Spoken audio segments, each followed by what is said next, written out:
I think Arsenal were the dark horses. You're not going to reel me into doing a scout action. I wouldn't be a tracksuit manager. I don't like that. Perlo had every club in the bag. He brought the sexy football back to life, particularly as Cole Palmer. He's going to be an integral part of it. Hey guys, welcome back to DR Sports with myself, Alex. We're joined today by footballing royalty, Mr. Joe Cole. How are you, fella? Good to see you again. Yeah, good to as see always. Of course, we're here on behalf today of TNT Sports, the only place to catch all the European action as it happens: Champions League, Europa League, and Conference League. Not to make you feel old, Joe. Right. But your Champions League debut 20 years ago against MSK Zelina. Yes. Do you remember the game well? Of course I do, yeah. The first time, you always remember the first time you hear that music. You feel like you've arrived. I think it was it away from home? Yeah, I think it white was, and blue kit with the Predator Manias. Big fan. Yeah. I think we won 2-0. I set the second goal up. You did. Yeah, see? Great memory. Yeah. Doesn't forget, does it? Doesn't forget. Talking of the Champions League, I would like to get who you'd like to win the Champions League, but also the realism in you, who you think might actually win it. Oh, gosh. Give me one of each. I would like Napoli to win it, right? Because I thought they were so impressive last year as a team. And then my mate, Rudy Garcia, is the manager, who was my manager at Lille. And I'd like to see someone different win it. I really would. Now, who I think will win it is Man City. 2 in a row? 2 in a row, because I watched them, the team, before I even watched the game at the derby, I looked at the team, and I looked at Walker, Diaz, Rodri. It was just like, it's frightening, I'm really. just like, just the base, Edison, like the base of the team, Kanji, they're so powerful. I just can't see a weakness. Unfortunately, for your Liverpool, I think Liverpool are brilliant as well. I know they're in the Europa League, but I just think this Man City team are just special. They are. You've got to give it to them. Yeah. You mentioned Napoli. They obviously got to the semis last year, kind of fell at that hurdle. If you were to chuck in another dark horse that maybe were the Napoli of last year, could we see a surprise from a team maybe that isn't one of the top 5, top 10 teams get as far as they can? Well, it depends what you consider. Like, I think Arsenal were the dark horses. And everyone go, well, they're Arsenal. Well, they haven't won the trophy before, so they have no experience as a club. They've not been at them heights. A lot of the players haven't got a lot of experience in the Champions League. So I'd still, although they're a brilliant side, I think they're the dark horses. They could do something. Should they be getting to at least semis? Would you say? I think par for the course for Man City and Arsenal is semi-finals. Like, if Man City got beaten in the semi-finals, it wouldn't be a disgrace, because they'll be getting beaten by Bayern Munich or Real Madrid. Everyone else should dispatch. For Newcastle and Man United, getting out of the groups, I think is probably par for the course for them, unfortunately. Yeah. Is it unfortunate or? Well, not unfortunate for me, but it's unfortunate for them. Absolutely. Your dream final, if you were to pick 2 teams now to face off in the final, who would they be? I want a different winner. There's something about a new team, like bringing that freshness. So Napoli against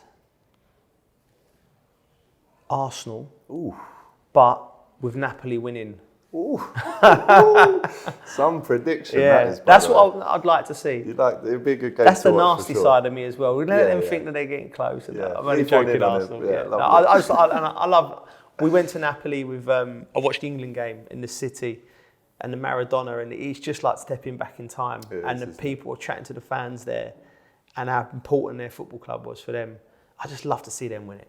And I guess you grew up watching the kind of late football. 80s Italian football as well. Yeah. Golden Boot winner, what's your prediction there? That's easy. It's the one man, isn't it? The big man, Haaland. Yeah. He'll get it.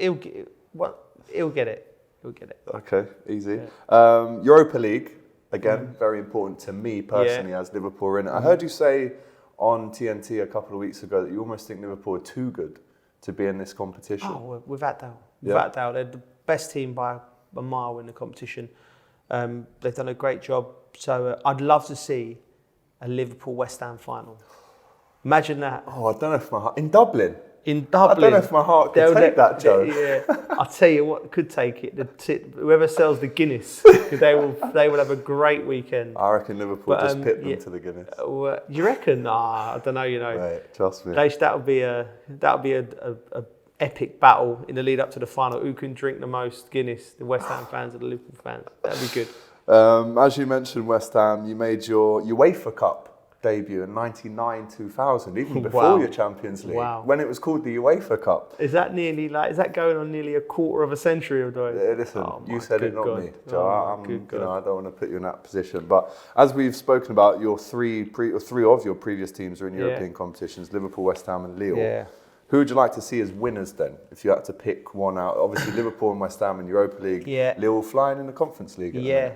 Well, obviously West Ham as my team I come through, so I'd want them to win the Europa League. And Lille, I always have a spot. I love my time at Lille. I really do. A great club, and I'm definitely going to go back there this year at some point. Take the kids. I've got to take my kids to. They want to go. My boys want to go to all the teams that I played for. So lovely. I need to take them up to Anfield. I need to take them up to over to Lille. Yeah, but sometime this year. Love that. I mean, whenever you come up to Anfield, give me a shout. I will. You've got the lingo, haven't you? Of course, lads. Stay anything easy. That's scary, that is. No, it is what it is, lads. I'm surprised you didn't pick up any Scouse words up there. No, I couldn't. I wouldn't. You're not going to reel me into doing a Scouse action. Maybe on the next one. Right, let's now build your perfect Champions League player, the biggest competition in Europe. Yeah. Let's go for heading first. Who's nutting it for you? Heading. Ooh. Do you know what? There's no Les Ferdinands about. You know what I mean? Not in this competition. Not like old school jackknife headers, far post. I'm gonna go Erling Haaland. Oof. I think he'll score the most headers probably. He'll score the most everything. At the weekend. Football in brain. We're talking about IQ here. Football in brain. Luka Modric. Ooh, that's a good shout.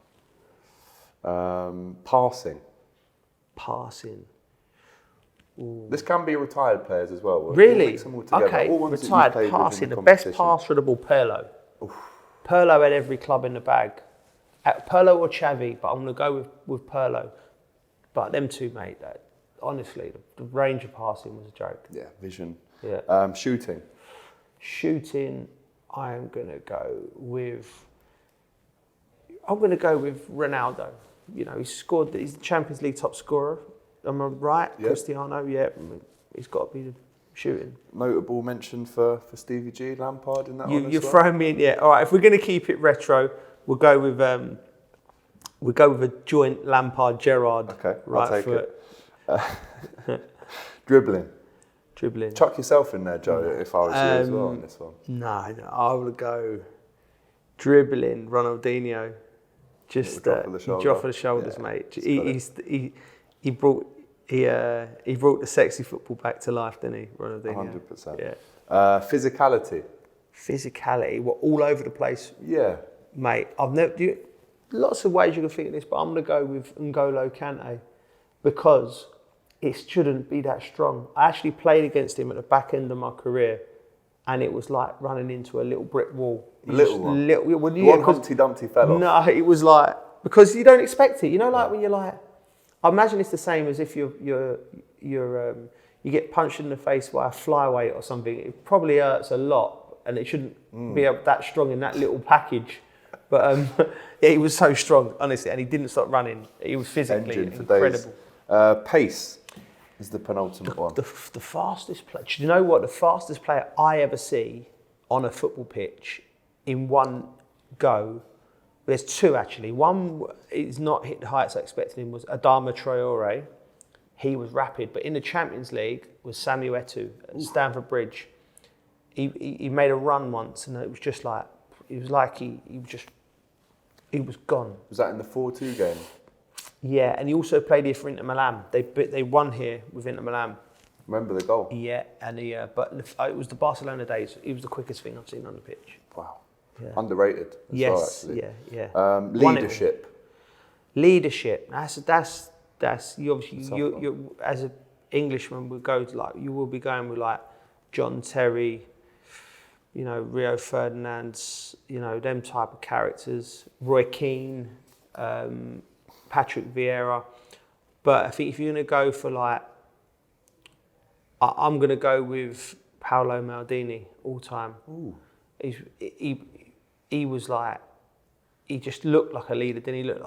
He looked the nuts. He looked great in a suit. And a tracksuit. And a tracksuit. And he was, football's unquestionable. You know what he was about. What a great player. Left back, centre half. Won the Champions League at 39. Ooh, wow. He just looked like, I'd never known, but he just looked like, he looked like he just never ever had stepped out of wearing an AC Milan home strip. He was just red and black. Brilliant. But he knows his coffee as well. Yeah, he'll know his way around an espresso, wouldn't he? And I bet he's sat on a piazza now. Yeah. Shades on, tailored shorts. Tailored shorts. Oh, he looks the nuts. Well done, Paolo. You've yourself got some amazing memories of playing in Europe. Yeah. What is your favourite European goal that you've scored? It wasn't a great goal. The semi-final was against Liverpool. With the year we went 1-0 up at Stamford Bridge, and I thought it'd be the time we lost the season before, or 2 out of, and I was like, we're going to do it. Do you know what I mean? It was a simple goal, tapping. I remember it. Yeah, and so that was that. But obviously, it wasn't the time. It wasn't until 2 years later that we finally beat Liverpool and made the final. But that goal against Liverpool was my favourite. That era, I mean, as a Liverpool fan, Yeah. from 05 to 2010, Yeah. I mean, it was, I don't think there's actually been an era like it in terms of two teams who met every single season in that period. Yeah. Some of it was the group stages, some was the quarters, semis. That era to play in, I mean, you obviously moved to Liverpool in 2010, but what was that like? Yeah, it was. Them games were just pressure filled. I remember One mistake wrong. That's what it was. It was elite tactical for that era. Football's evolved now. The way that we played and the way Liverpool played is very different to the way the top sides play now, because of the rules of the game changed, the pitches have changed, the structure of everything, the type of players has changed. But it was like a game of chess. It wasn't a great game to watch. A neutral probably would be watching it if what's going on here. But if you was a purist of football and you liked, mate, you knew you give one ball away and in the wrong position, and you put yourself defensively in the wrong position, you would be. It was like moving chess pieces on the board constantly. It was a stressful game. Never enjoyed the games. Never. I don't think any of the players on the pitch enjoyed it. It was really stressful games. Yeah, there was only ever one goal between the two teams on aggregate, or it was penalties even closer than that. Yeah. I know you scored in consecutive years against Liverpool in that Champions League era as well. Just unbelievable. I think Liverpool and Chelsea will look back at that era and say nothing comes close in terms of two English teams going at it. Speaking of Chelsea, we're at Chelsea today. Really should be in Europe, at the very least. Very difficult season last year. If they are to get back in the Europa League, the Champions League this year, who's that player or players that are going to get them there? Well, I think the club shouldn't even be considering Europe at the moment. Just needs to just get some stability back in the club. But there's one player who stood out for me in the last few weeks in particular is Cole Palmer, young player. Yeah, he's really he's got the mindset. It very reminds me a lot of James Maddison in the way that he plays the game. Probably more forward thinking than James. He's more of a forward. James is more of a midfielder. But yeah, he's one that I think we found one there that we can the next 5 years we can sort of build a team. Maybe not around, but he's going to be an integral part of it. Yeah, and how have you found working with TNT Sports during these European nights? You must love it. It must bring back some kind of nostalgia. You get to go to all the grounds. Yeah, it's a great job. If you can't play football, which ends at some time for everybody. You want to be a manager and coach, which I do at some point, but not now.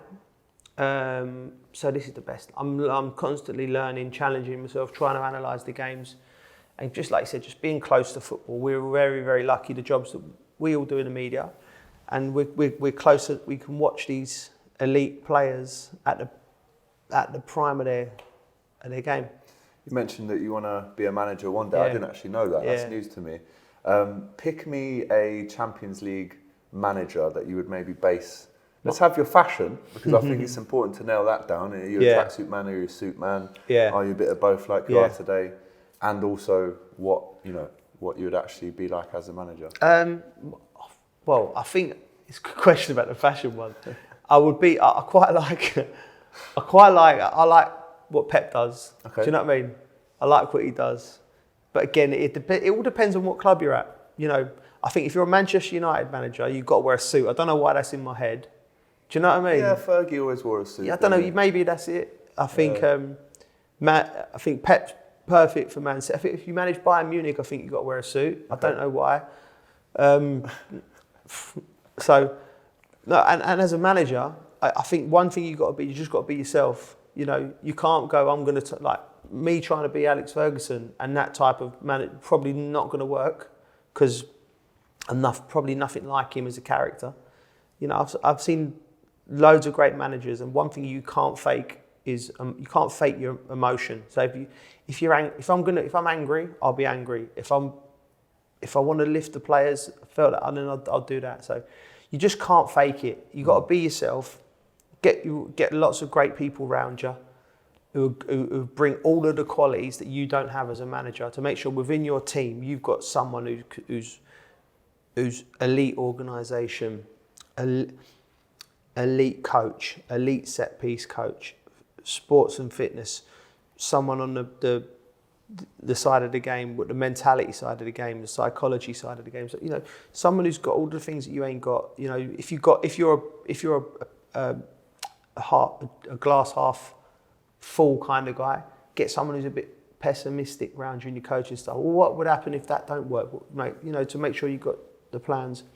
So I just think you need to surround yourself with somebody, be yourself, and football's a simple game.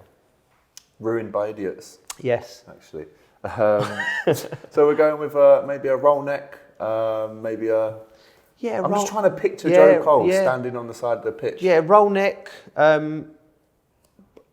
I wouldn't be a tracksuit manager. I don't like that. I don't think that. I think you need to separate yourself from the team. So it'd be like a smart casual vibe. Smart casual. We'd love to see it. Listen, Joe, as you know, TNT is the only place to watch European football this season. Of course, we'll have all the watch-alongs for you on DR Sports. Joe Cole, what a pleasure. Absolute pleasure. Welcome to DR Sports, and thanks for your time today. Really appreciate it. Thank you very much.